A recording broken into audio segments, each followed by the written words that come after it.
My husband, the vice president, discovered far too late why replacing me was his most expensive mistake. And by the time he finally understood, he no longer had the power to reverse what he had destroyed. Today, I'm going to tell you something I never thought I would.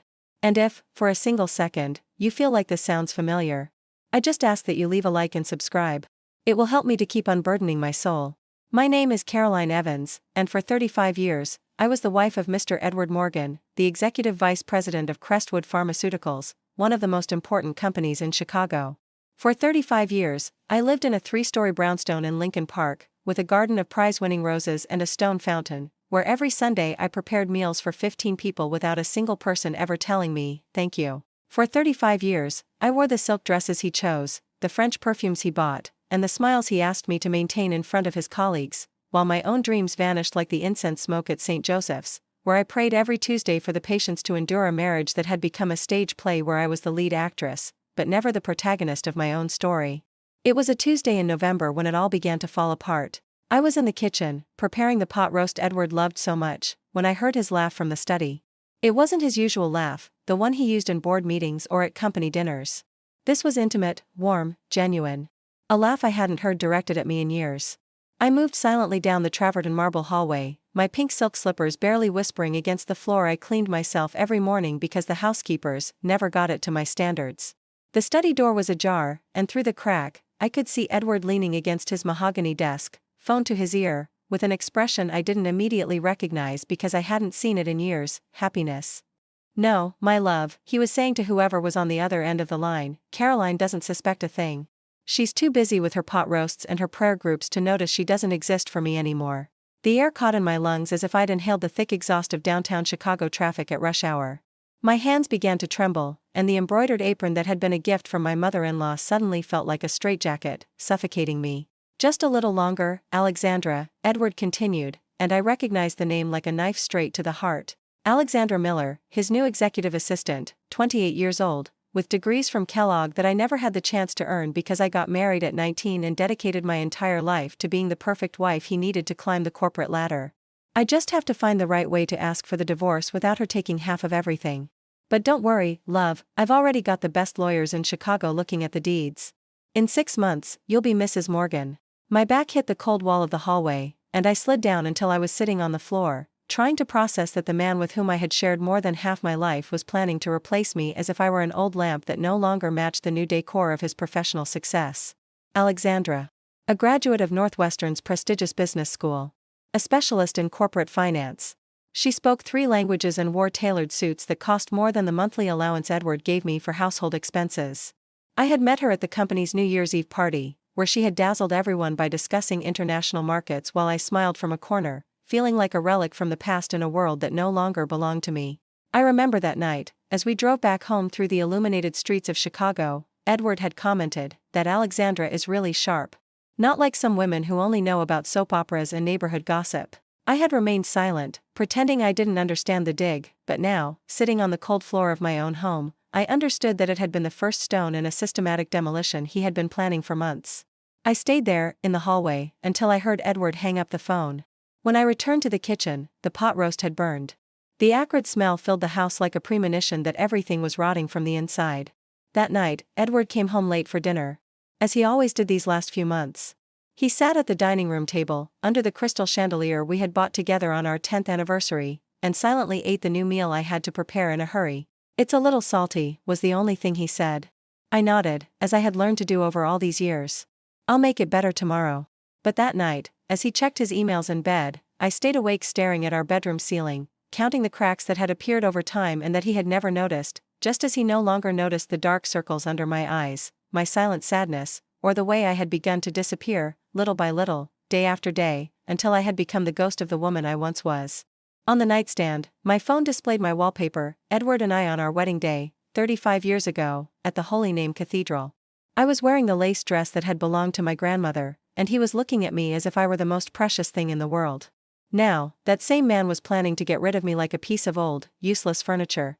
The memories began to flood in that early morning, an avalanche of images I had buried deep in my memory just to survive. I got out of bed without waking Edward and walked barefoot to the living room, where the moonlight filtered through the white linen curtains I had sewn myself when we first moved into this house. I sat on the Italian leather sofa he had chosen, and for the first time in years, I allowed my mind to return to those moments I had taught myself to forget. Edward had just been hired as a junior accountant at Crestwood Pharmaceuticals. His salary was barely enough for a one-bedroom apartment in Wicker Park, but he had dreams bigger than our budget. He dreamed of climbing the ladder, of having a corner office, of wearing designer suits and driving a brand new car. I was working as a secretary in a law office downtown, taking 2 buses every morning from our apartment to Daley Plaza, where Mr. Hernandez paid me a few $100s a month to type documents on a typewriter that sounded like a machine gun every time I pressed the keys. When Edward suggested I quit my job to focus on supporting his career, I was 22 years old and full of all the hope in the world. "Caroline," he told me one night as we ate grilled cheese sandwiches at the plastic table we'd bought at a Sunday flea market, "if you take care of the house and the social networking, I can focus completely on getting promoted. Imagine, in 10 years, we could have our own house." I quit the law firm the following week. I sold my personal typewriter, that green Olivetti my dad had given me when I finished secretarial school, to help with expenses while Edward got settled. For the first 5 years of our marriage, my day began at 5 in the morning.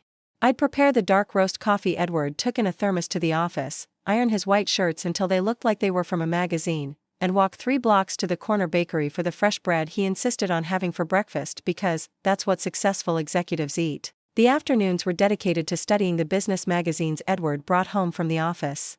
I memorized the names of the company's directors, their wives, their children, their birthdays. I learned to converse about topics that had never interested me: stock market fluctuations, trade agreements, pharmaceutical policies. Also, I could accompany him to company dinners without making a fool of myself, as he put it. Edward was promoted to finance manager. The company offered him a loan to buy a bigger house, but we needed a down payment we didn't have. I had been saving in secret, putting the spare change from the grocery money into a Quaker Oats can hidden behind the pots and pans. For 5 years, I had saved $7,000, coin by coin, dollar by dollar. "It's for an emergency," I told him when I showed him my savings. "But if you need it for the house?" Edward took the money without hesitation. "I knew I could count on you, honey. When I'm a director, I'll buy you all the jewelry you want." We moved to a 2-story house in the Lakeview neighborhood. Edward bought a new Ford Taurus and started wearing silk ties. I was still taking the bus to the grocery store, because we needed to save for the future. The company went through a financial crisis. Several managers were laid off, and Edward panicked. For 3 months, he slept poorly, ate little, and got up in the middle of the night to review work documents.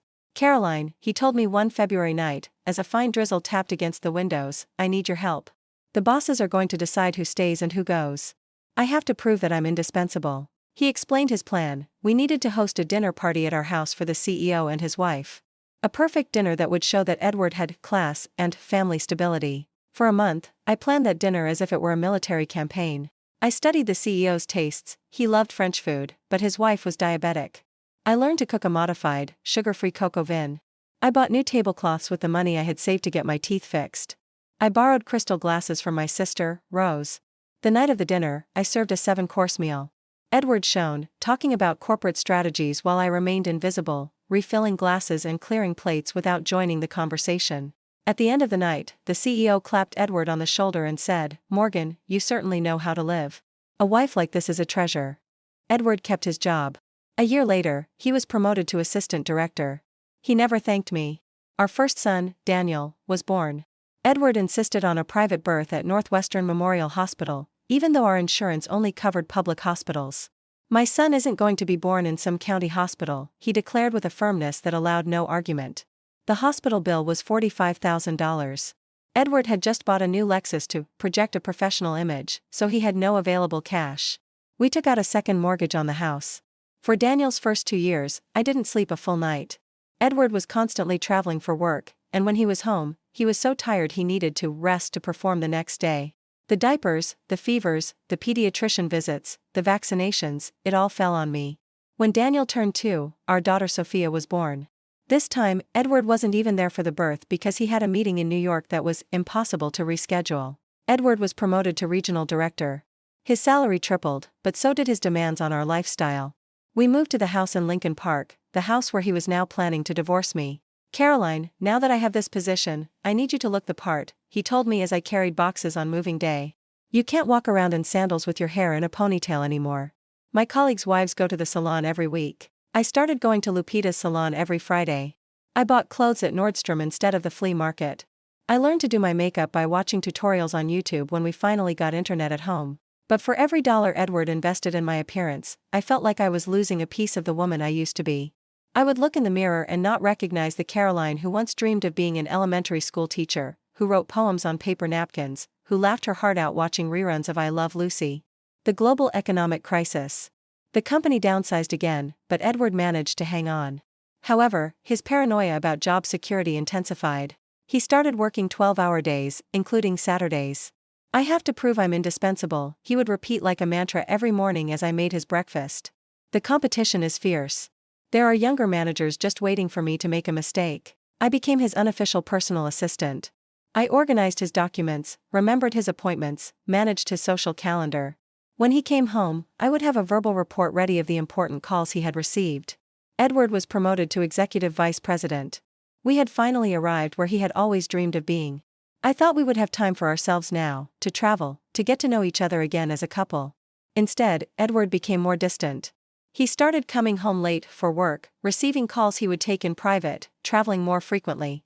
When I asked him what was wrong, he'd reply, "It's business stuff you wouldn't understand." And I, as always, kept silent. Now, sitting on the sofa at 3 in the morning, mentally adding up all the sacrifices I had made for 35 years, I realized something that chilled me to the bone. All this time, Edward hadn't been building a career.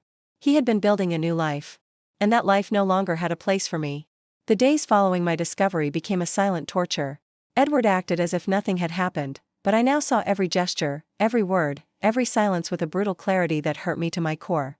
On Wednesday morning, while he was eating his eggs Benedict and reading the newspaper, his phone rang. "Alexandra," he answered in a soft voice he hadn't used with me in years. "Good morning, my love." My hand froze mid-motion as I was pouring orange juice. Edward got up from the table and walked out to the garden, whispering words I couldn't hear but that pierced me like daggers. When he came back 5 minutes later, I was still standing by the table with the pitcher in my hand. "Everything okay?" I asked, trying to keep my voice steady. "Work," he answered without looking at me, taking another sip of coffee. "Alexandra needs me to review some contracts before the 10 o'clock meeting." Alexandra. He didn't even bother to hide her name anymore. That afternoon, while cleaning his study, I found a receipt tucked between the pages of a magazine. Dinner for 2 at Alinea, $1,200. The date, the previous Tuesday, when Edward had told me he had a business dinner and would be late. $1,200. More than I spent on groceries for the entire week. On Thursday, Edward came home with a bouquet of red roses. For a moment, my heart stopped, thinking that maybe he had decided to end things with Alexandra, that he'd had a change of heart about our marriage. I approached with a smile, but he walked right past me to the kitchen. "There for the vase in the entryway," he said, looking for something in the refrigerator. "Engineer Ramirez and his wife are coming over tomorrow. I need the house to look perfect." Of course. The flowers weren't for me. They were props for his corporate theater. That night, while Edward was in the shower, I checked his phone. I knew the password because it was our anniversary, though it pained me now to realize he probably only used it because it was easy to remember, not out of sentiment. The messages with Alexandra filled the entire screen. Hundreds of them. Good mornings with heart emojis. Pictures of her at her office, at the gym, having breakfast at chic cafes in the Gold Coast.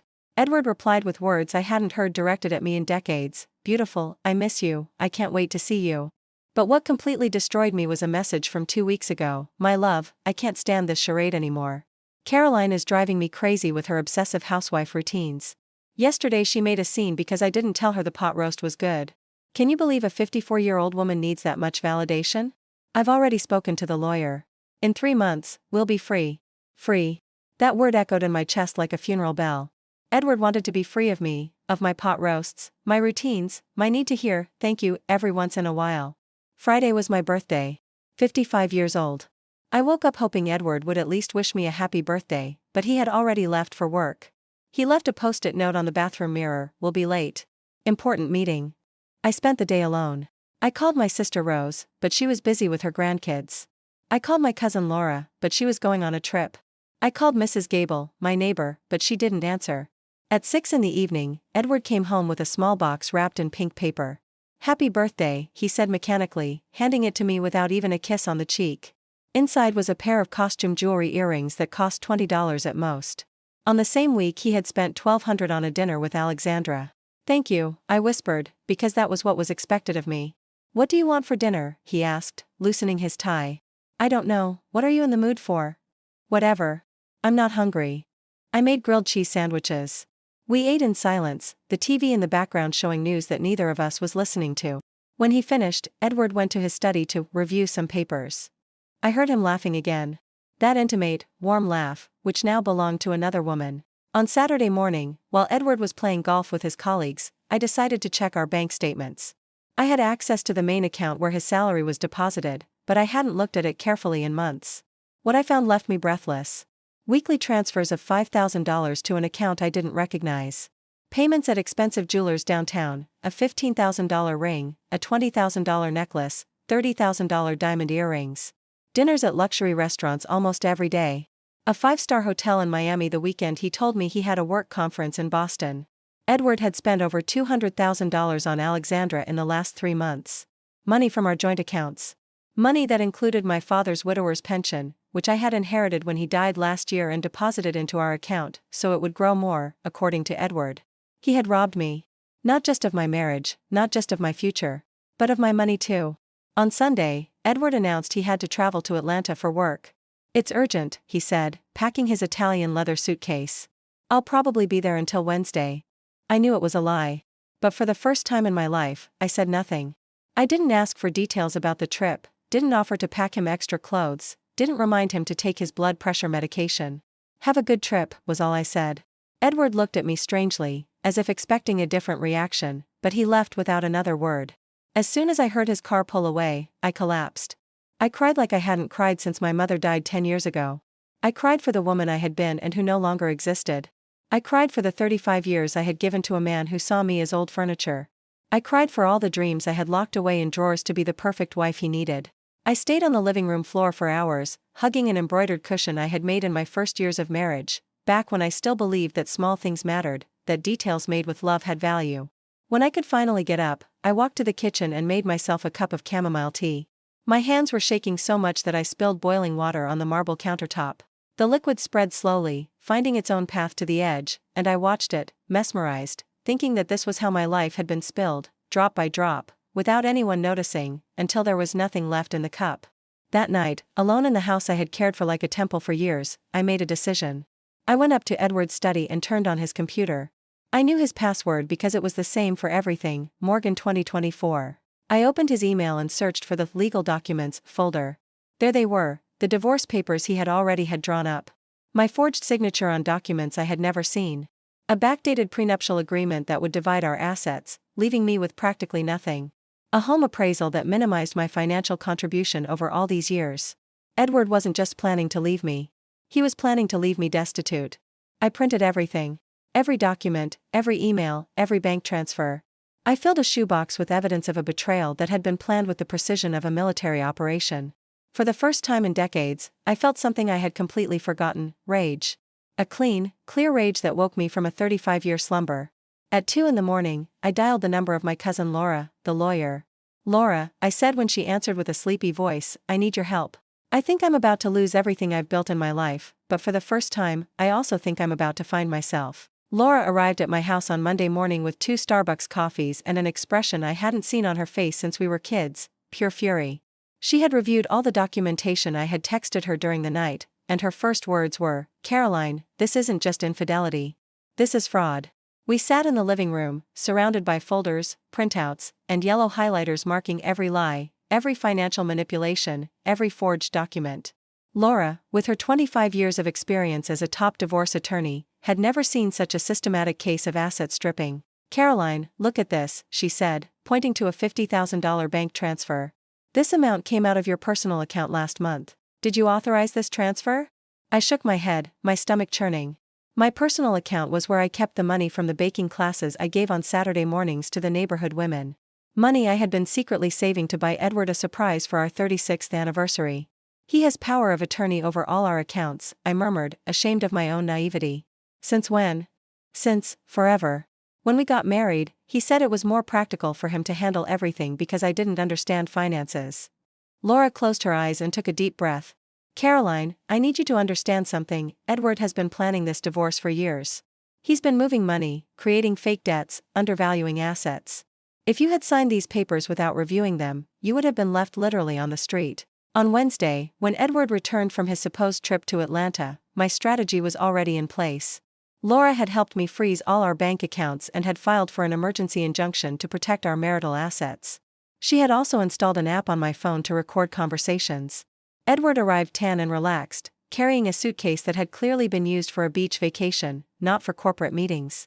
He greeted me with a kiss on the cheek that smelled of another woman's perfume. "How was Atlanta?" I asked as he poured himself a glass of water in the kitchen. "Good, good. Very productive," he answered without looking at me, checking his phone. "The meetings were long, but they were worth it. Which hotel did you stay at?" For the first time, he looked directly at me, a flicker of surprise in his eyes. "Why do you ask?" "Just curious. Wanted to know if you were comfortable." "At the Marriott," he lied, hesitating for a second. I knew from his bank statements that he had been at the Rosewood Hotel in Miami. That night at dinner, I dropped the bomb. "Edward, I need to talk to you about something important." He looked up from his plate of chicken piccata, chewing slowly. "What is it?" "I want a divorce." The fork fell from his hand, clattering against the porcelain plate we'd bought on a trip to Italy 10 years ago. What did you say?" "I said I want a divorce. I've been doing a lot of thinking, and I don't think we're compatible anymore." Edward stared at me as if I had grown a second head. His perfect plan had just been sabotaged by the supposedly passive victim. "Caroline, I don't understand. Where is this coming from? We're fine, aren't we?" The hypocrisy in his words made me sick, but I remained calm. "Are we fine, Edward? Do you really think we're fine?" He stood up, beginning to pace around the table. "Look, if this is about work, you know I've been under a lot of pressure. But things will get better. It's not about work. Then what is it?" "Caroline, we've been together for 35 years. You can't just..." "I can't what?" "I can't make decisions about my own life." His phone buzzed at that moment. A call from Alexandra. He quickly rejected it, but I saw it. "Answer it," I said, with a smile he couldn't decipher. "It must be important." "No, it's not important. Caroline, let's talk calmly. We can go to couples therapy." I laughed. A bitter laugh that came from a very deep place. "Couples therapy, Edward? Really?" On Thursday morning, Edward left earlier than usual. 20 minutes later, my children arrived, Daniel and Sophia, summoned by their father for a family intervention. Daniel, 25, walked into the house as if he owned it, with that arrogant demeanor he had inherited from his father. Sophia, 23, followed behind, biting her nails just like she did as a nervous little girl. "Mom, what's going on?" Sophia asked, sitting on the sofa where I had cried just days before. "Dad says you want to divorce him," Daniel added, crossing his arms. "Is it true?" "Yes, it's true." "Why?" Sophia's voice was cracking, as if her world was falling apart. I explained everything. The affair, the financial theft, the forged documents, the years of belittling and manipulation. I expected understanding, support, maybe even outrage on my behalf. Instead, I received the most painful blow of all. "Mom," Daniel said with a condescending tone that chilled my blood, "Dad told us you've been acting strangely lately. That you're paranoid, that you're making things up." "Making things up?" I repeated, feeling as if I'd been slapped. "Yeah, Mom," Sophia continued, avoiding my gaze. "Dad says maybe you need psychological help. That at your age, it's normal for women to go through emotional changes." Emotional changes. Edward had managed to make my own children believe I was crazy. "And the evidence?" I asked, pointing to the folders Laura had left on the coffee table. "The bank documents? The transfers? The hotels?" Daniel didn't even glance at them. "Mom, Dad handles the finances because that's his job. You've never understood that stuff. And the texts with Alexandra?" "What texts?" Sophia asked. "Dad says Alexandra is just his assistant." I realized Edward had done a perfect job. For years, he had built a narrative where I was the neurotic, obsessive wife who needed to be managed like a child. My children had grown up seeing that dynamic as normal. "Look, Mom," Daniel said, sitting in Edward's armchair as if it were his own, "we love you, but Dad supports all of us. My apartment, Sophia's tuition, your lifestyle. If you get a divorce, how are we going to live?" There it was, the naked truth. My children weren't worried about my emotional well-being. They were worried about their financial stability. "Besides," Sophia added, "what are you going to do on your own? You don't have a job, you don't have a career. Dad has always taken care of you." Taken care of me. As if I were an invalid, a burden, a pet that needed to be fed and walked. "I raised both of you," I said, trying to keep my voice firm. "I gave up my job, my dreams, my independence to dedicate myself to this family. But that was your choice, Daniel retorted. Nobody forced you. That sentence pierced me like a spear. In my children's eyes, I was a woman who had chosen to be dependent, who had chosen to have no ambitions, who had chosen to be invisible. They had never seen the sacrifices. They had only seen the result, a mother who was always available, always silent, always accommodating. And what if Dad was the one who wanted the divorce? I asked. Would you also be telling me I'm crazy? Sophia and Daniel exchanged an uncomfortable glance. That's different, Sophia mumbled. Why is it different? Because Dad has valid reasons, Daniel said, and in that moment, I knew. Edward had already prepared them for the day he decided to leave me. My own children already knew about Alexandra. They had already accepted that their father had a right to be happy, even if it meant destroying their mother. That afternoon, after my children left, I called Edward at his office. Did you talk to them? I asked when he answered. Caroline, the kids are worried about you. The kids are adults who would rather their mother stay silent than lose their privileges. Don't put words in their mouths. Edward, I want you to know something. I am going to fight. I am going to fight for every dollar you stole, for every lie you told, for every year I wasted believing in you. There was a long silence on the other end of the line. Caroline, it's not in your best interest to fight me. I have resources, connections, expensive lawyers. You have nothing. Maybe I don't have resources, I replied, feeling a strength I didn't know I possessed, but I have something you lost a long time ago, the truth. That night, alone in my house, I prepared my first dinner for one in 35 years. On Friday morning, I woke up before dawn, but for the first time in decades, it wasn't to make Edward's breakfast. I stayed in bed, listening to the silence of the house, feeling something strange that took me several minutes to identify: peace. There was no rush. No mental checklist of tasks to perform to keep a man who despised me happy. No schedules to keep or expectations to meet. I got up when my body told me to, not when the alarm clock demanded it. Edward had already left by the time I went downstairs. He had left dirty dishes in the sink and breadcrumbs on the counter, expecting me to clean up his mess as I had for 35 years. But this time, I simply ignored it and made a coffee just for myself.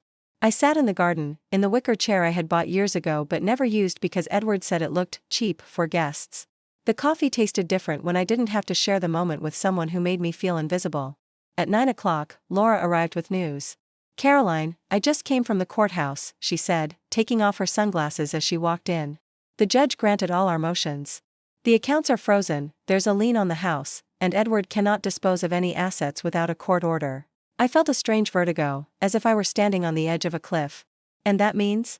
It means Edward is going to get to his office and find out his corporate card doesn't work. That he can't withdraw money from the bank. That all his plans with Alexandra just went up in smoke. 20 minutes later, my phone started ringing. Caroline, what the hell did you do? Edward's voice was a roar of fury I had never heard directed at me before. Good morning, Edward, I replied with a calm that surprised even me. Don't give me, good morning. You cancelled my accounts. I can't get any money. There's a lien on the house. Laura says it's standard procedure in divorce cases with suspicion of concealment of assets. Concealment of assets? Everything is in my name because I earned it. It's also in my name, Edward. I'm your wife. Marital property belongs to both of us. There was a tense silence on the other end. I could hear traffic in the background. He was probably calling from his office parking lot. Caroline, if you don't fix this immediately, I'm going to sue you into the ground. I'm going to. I hung up. For the first time in my adult life, I hung up the phone on Edward. The feeling was intoxicating. That afternoon, I decided to do something I had put off for years: visit my sister, Rose. She lived out in Galena, in a small house full of plants and colors that had always felt more like a home than my mansion in Lincoln Park. Rose greeted me with a hug that lasted several minutes. Caroline, are you okay? You look different. I'm getting a divorce. Rose's eyes widened. For years, she had been a silent witness to how Edward treated me at family gatherings, but she had never said anything because I always pretended everything was perfect. Finally, was her response, and those two words told me everything I needed to know about how obvious my suffering had been to those who truly knew me. We sat on her patio, among pots of geraniums and hydrangeas, drinking iced tea as I told her everything.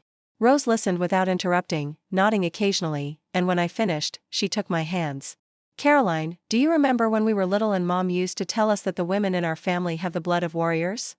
I smiled for the first time in weeks. Yes, I remember. Well, it's about time you remembered where you come from. That night, I returned home with a strange feeling in my chest. Edward hadn't come home. He was probably with Alexandra, seeking comfort after the legal blow he'd received. Instead of making him dinner and waiting up for him as I had thousands of times, I went up to my room and began to do something I hadn't done in decades: make plans for myself. I took out an old notebook I found in the back of my closet, one I had used years ago for recipes and grocery lists. On the first page, I wrote, "Things I want to do now that I'm free." The list started small: learn to drive. I never got a license because Edward always drove me everywhere. Take a French class, travel somewhere I choose, read the books I've had saved for years. But as I wrote, the list grew. Open my own bakery, paint my room whatever color I want, buy clothes that I like, not just what's appropriate, learn to dance, make real friends, not just acquaintances from corporate events for the first time in my life. I was making plans that didn't include Edward, that didn't depend on his approval, that weren't designed to make him look good or support his career. On Saturday morning, Edward returned to the house with a completely different attitude. He was no longer the furious man from the day before. Now, he was the manipulative Edward the first knew so well, the one who used his charm when he needed something. "Caroline, my love," he said, approaching where I was having breakfast in the garden. "I think this has gotten out of hand." My love? He hadn't called me that in months. "Really?" I replied, not looking up from my book. I was reading The Joy Luck Club, a novel I had bought years ago but never had time to enjoy. "Yes, I think we're both being overly dramatic. We should talk like adults." "I'm listening." Edward sat in the chair across from me, the very same chair where he had planned my financial destruction. "Look, I know I've been stressed with work, and maybe I've been unfair to you. But we can fix this." "How?" We could go to therapy. Or take a vacation. Remember how you always wanted to see Europe?" Europe. The trip I had asked for 10 years, which had always been too expensive or too complicated, because of his work. "And Alexandra?" I asked, closing my book and looking him straight in the eye. Edward blinked several times, like a child caught in a lie. "Alexandra? Caroline, Alexandra is just your assistant?" I finished for him. "The woman you spend thousands of dollars on for dinners and hotels? The one who's going to be the new Mrs. Morgan in 6 months?" His face fell completely. How do I know all that?" "Edward, I have copies of all your texts, all your bank transfers, all the divorce documents you prepared behind my back. I have proof that you forged my signature on legal documents." He stood up abruptly, knocking over his chair. "Caroline, I can explain. There's nothing to explain. You already made your decision. The only difference is that now, I've made mine too. But if you divorce me, you'll have nothing. You don't know how the real world works." There it was again, the financial threat, the reminder of my dependence, the assumption that I was too stupid to survive without him. "Maybe you're right," I said, standing up and walking toward the house. "Maybe I don't know how the real world works. But I'm going to learn. And I'm going to do it without you." That afternoon, while Edward was locked in his study making furious calls to his lawyers, I did something I hadn't done in 35 years. I went out alone. I walked through the streets of Chicago with no particular destination, stopping at shop windows that caught my eye, going into cafes just because I felt like it, feeling the strange and thrilling freedom of not having to report to anyone where I was or when I would be back. I went into a bookstore in the Loop and bought 3 novels I had wanted to read for years. In a clothing store, I tried on a red dress that Edward would have considered too flashy for a woman my age. I bought it. That night, I wore the red dress to have dinner by myself in my own home. I poured myself a glass of wine from the collection Edward saved for special occasions, and toasted myself in the dining room mirror. "To Caroline," I said out loud, "for 35 years of silence that end today." When Edward came downstairs to get something from the kitchen and saw me in the red dress with the glass of wine, his expression was one of total shock. "What are you doing?" "Having dinner." "In that dress?" "Yes, in this dress. It's mine. I like it. I wore it." Edward looked at me as if he didn't recognize me. And he was right. The Caroline he had known, the one who always indirectly asked permission for everything, the one who dressed to please him, had started to die the day I found his texts with Alexandra. In her place, a new woman was being born, one I didn't know very well yet, but one I was curious to meet. On Sunday morning, Edward had called an emergency family meeting. Everyone came: Daniel, Sophia, their respective partners, and even Edward's parents, Arthur and Mercedes, who at 80 years old still believed a divorced woman was a disgrace to the family. I received them in the living room, wearing the same red dress from the night before. Not to be provocative, but because I liked how I looked in it. For the first time in decades, my clothes reflected my mood instead of others' expectations. The seating arrangement was telling. Edward presided from his favorite armchair, flanked by our children as if it were a trial where he was the prosecutor and I was the defendant. His parents sat stiffly on the sofa, with that expression of disapproval they had perfected over 35 years of making me feel inadequate. Caroline, Arthur began in a solemn voice, Edward has told us about this crisis you're going through. Crisis. As if my awakening were a mental illness. It's not a crisis, Arthur, I replied calmly. It's a decision. A stupid decision. Mercedes exploded, her gold jewelry trembling with indignation. At your age, getting a divorce is a scandal. What will people at church say? What will our friends think? I don't know what they'll think, I admitted. And for the first time in my life, I don't care. Daniel cleared his throat the way I'd seen his father do in executive meetings. Mom, we've been talking, and we think you need professional help. Dad is willing to pay for a psychiatrist. A psychiatrist? I laughed, a laugh that came out louder than I intended. To cure me of what? Of discovering my husband is robbing me and cheating on me. Don't be dramatic, Sophia chimed in. Dad isn't robbing you. He manages the money because he understands that stuff. I walked to the coffee table and picked up one of the binders Laura had prepared. He understands this stuff? I asked, opening it and showing them the statements. $50,000 in jewelry for Alexandra last month, $30,000 for a weekend in Miami, $20,000 on romantic dinners. Edward's face turned beet red. Caroline, that money includes the inheritance from my father, I interrupted. The savings from my baking classes. The money I saved from selling my mother's jewelry when we needed to pay for Daniel's college. An uncomfortable silence filled the room. No one had expected me to have documents, evidence, concrete proof. Furthermore, I continued, pulling out another folder, here are the divorce papers Edward prepared without telling me. With my forged signature. And a settlement that would leave me practically on the street. Arthur took the papers with trembling hands. As he read, his expression gradually shifted from disapproval of me to fury at his son. Edward, he said in a dangerously low voice, what is the meaning of this? Dad, I can explain, you forged your wife's signature? Edward started to sweat. It's not what it looks like. And this woman. Mercedes had found the photos of Alexandra that Edward kept on his phone, which Laura had obtained as evidence. This homewrecker. For the first time in the entire meeting, Edward was utterly speechless. How long has this been going on? Arthur asked. Dad, things between Caroline and me, how long? The old man roared. 6 months, I murmured. But he's been planning this for over a year. Mercedes began to cry. Not for me, but for the shame of having an adulterous son who was also a thief. Daniel, Sophia, I said, turning to my children who looked like statues, I want you to know something. For 35 years, your father has made me believe I was stupid, that I didn't understand money, that I was a burden. But I paid for half of this house. I financed the start of his career. I kept this family running while he climbed the corporate ladder. Mom, Sophia mumbled. I'm not finished, I continued, feeling a strength I didn't know I possessed.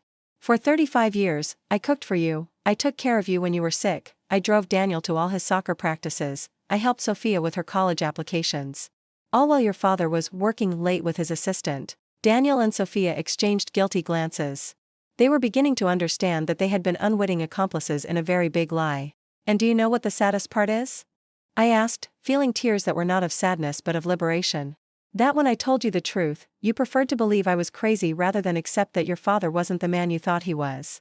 Edward shot to his feet. That's enough. Caroline, you're destroying this family. No, Edward, I replied, standing as well. You already destroyed it. I'm just picking up the pieces that still belong to me. I walked over to the cabinet where we kept the family photos. I picked up our wedding picture, the one where I was looking at him as if he were the most precious thing in the world. With complete calm, I broke it in half. The sound of the glass shattering was like a gunshot in the silent room. What are you doing? Edward yelled.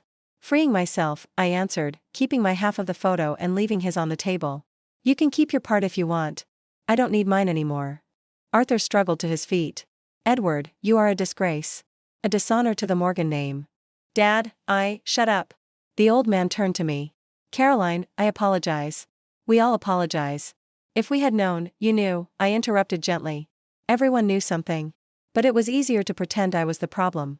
Mercedes stopped crying and looked at me directly. What are you going to do now? I'm going to live, I answered. For the first time in 35 years, I'm going to live for myself. Edward made one last desperate attempt. Caroline, if you go through with this, I will leave you with nothing. I have the best lawyers in Chicago. I will, Edward, I interrupted, walking toward him until we were face to face. You don't scare me anymore.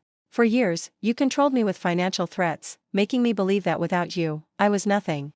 But do you know what I discovered? That without you, I can finally be everything.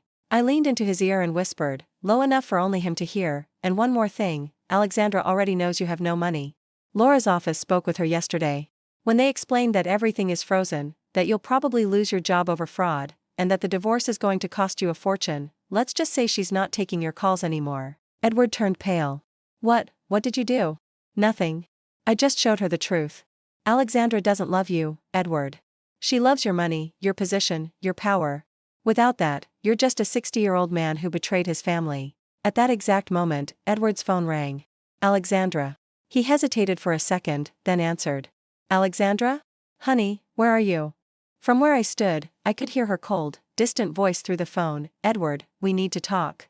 This isn't going to work. I'm sorry. And she hung up. Edward was left holding the phone, staring at it as if he couldn't understand what had just happened.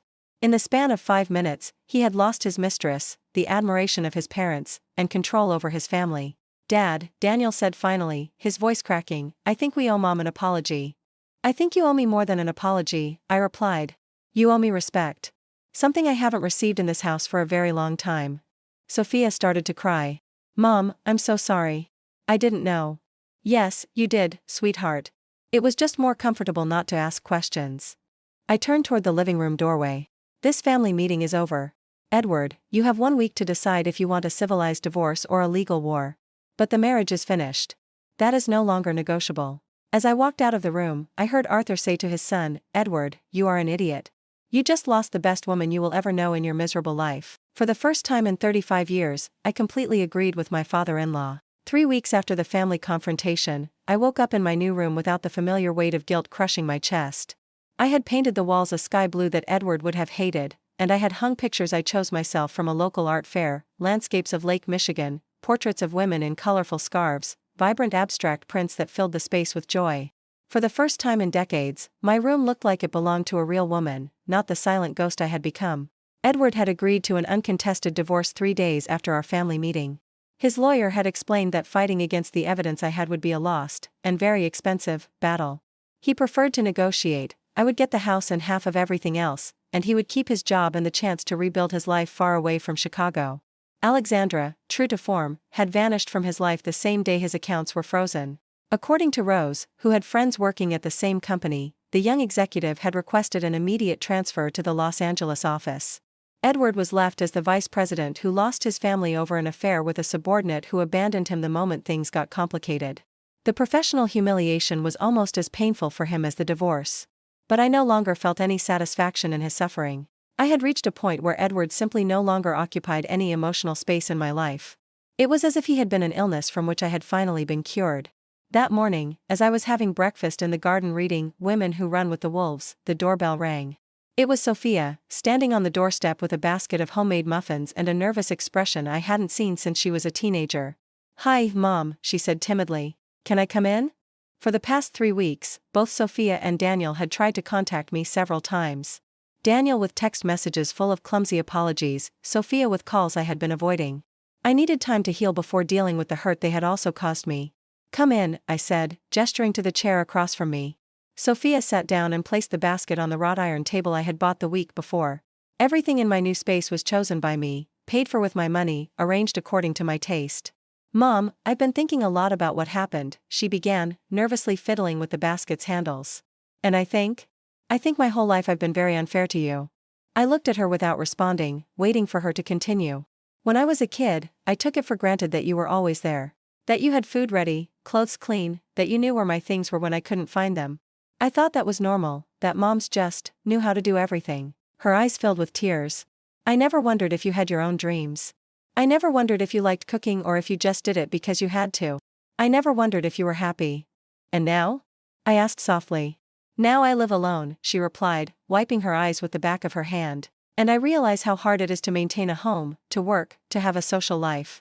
But you did it all, and on top of that, you had to look perfect for Dad's dinners, and smile when his colleagues made condescending comments, and pretend you liked talking about stocks and markets when you probably would have preferred to talk about books or travel. I took one of the muffins she had brought. It was delicious, with chocolate chips and walnuts. Did you make these? Yes. I used your recipe. The one I found in your cooking notebook. I smiled for the first time since she had arrived. They're perfect. Mom, Sophia said, leaning forward, I want to get to know you. I want to know the Caroline that existed before you were Edward Morgan's wife. I want to know what music you like, what books you read, what makes you laugh. Really? Really? And I want you to know that I really admire what you did. The courage you had to stand up to Dad, to fight for your rights. I don't know if I would have been that brave. That afternoon, Sophia and I went downtown together. We walked the same streets I had walked alone the week before, but now everything looked different through the eyes of my adult daughter who was finally seeing me as a whole person. We went into bookstores where Sophia was surprised to find I had strong opinions on literature. We visited art galleries where she saw me stop for a long time in front of paintings of women in everyday situations, depicted with a dignity that moved me to tears. "Mom," she said, as we looked at a painting of an older woman reading in her garden, "why did you never tell us you liked art?" "Because nobody ever asked," I answered honestly. "And because after so many years of not talking about my own tastes, I had forgotten I had them myself." We ended the day at a cafe near Millennium Park, drinking cappuccinos and sharing a delicious slice of cheesecake. Sophia told me about her job as a graphic designer, her frustrations with her boyfriend who didn't value her career, her fears about the future. "You know what's craziest," she said as the sun set behind the skyline. "My whole life I thought you didn't have any real problems because Dad took care of everything. But now I realize that was your biggest problem, you were never allowed to have problems of your own." A week later, Daniel also came to visit. His apology was clumsier, more awkward, but just as sincere. He confessed that for years he had repeated his father's attitudes without questioning them, treating his own girlfriend with the same condescending disregard he had seen at home. When Anna left me, he told me as we drank cinnamon tea in the garden, she said I was just like Dad. That I treated women like they were domestic staff I also happened to sleep with. That really hurt, but she was right. "And what are you going to do about it?" "I've started therapy. And I also want to ask you to teach me how to be a better man." "I know that sounds weird, but you're the strongest person I know." Those words surprised me so much I almost spilled my tea. "Mom," Daniel continued, "my whole life I thought strength was what Dad did, yelling, demanding, controlling. But what you did, that took a kind of strength I didn't know existed. Staying silent for all those years wasn't weakness, it was survival. And when you finally said enough, you did it with a dignity Dad will never understand." My children weren't the only ones who had begun to see me differently. Rose came over every morning with coffee and pastries from the corner bakery, and we would spend hours talking about things we never had time to share when I was busy being the perfect wife. "Caroline," she said one day as we were planting lavender in my garden, "do you remember when we were little and you said you wanted to travel the world?" Vaguli, elite. The truth was, I remembered those dreams perfectly, but I had buried them so deep it was painful to unearth them. "Well, now you can."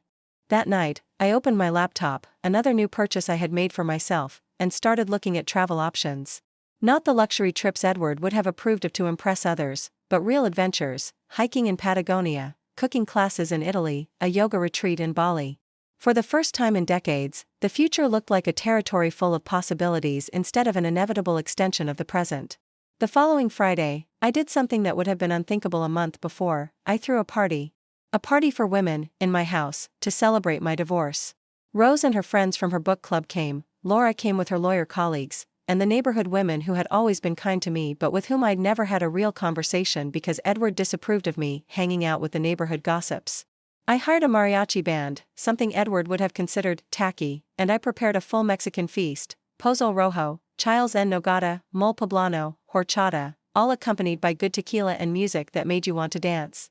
Speech. Rose yelled after we had all had enough tequila for our laughter to ring out even louder. I stood up, a little dizzy but incredibly happy. "I want to make a toast," I said, raising my glass of tequila, "to all the women who are here tonight. To those who raised children who love them, to those who built successful careers, to those who maintained happy marriages." I paused, looking at the smiling faces surrounding me. "And I also want to toast to those who, like me, needed to learn at 55 that our lives belong to us. That it's not too late to start over. That it's not too late to be happy." The cheers that followed could be heard down the street. That night, as I was cleaning up after the party, I caught my reflection in the dining room mirror. The woman looking back at me had her hair messed up from dancing, her eyes bright from tequila and laughter, her cheeks flushed with happiness. She was beautiful. And she was entirely mine. 6 months later, I am sitting on a deck with a view of Lake Michigan, writing these lines in a journal I bought in an artisan market in Saugatuck. The afternoon sun is reflecting on the water like thousands of diamonds, and for the first time in my adult life, I'm in no hurry to be anywhere. My coffee has gone cold as I write, but it doesn't matter. No one is waiting for me at home. No one needs me to prepare dinner at a specific time. No one is going to reprimand me for spending the afternoon doing something unproductive, like gazing at a lake and processing my own story. Freedom, I've discovered, is not just the absence of restrictions. It is the presence of choice. This morning, I ate breakfast when my body asked for food, not when the clock struck 7:30. I read 3 chapters of The House of the Spirits because I was enjoying it, not because I had to feign cultural interest for company dinners. I put on a yellow dress with red flowers because it made me smile when I tried it on, not because it matched someone else's expectations of what a woman my age should look like. Every small decision has become an act of self-determination. Edward moved to Miami 4 months ago. He took a lesser position at a local pharmaceutical company, far from the professional humiliation he had suffered in Chicago.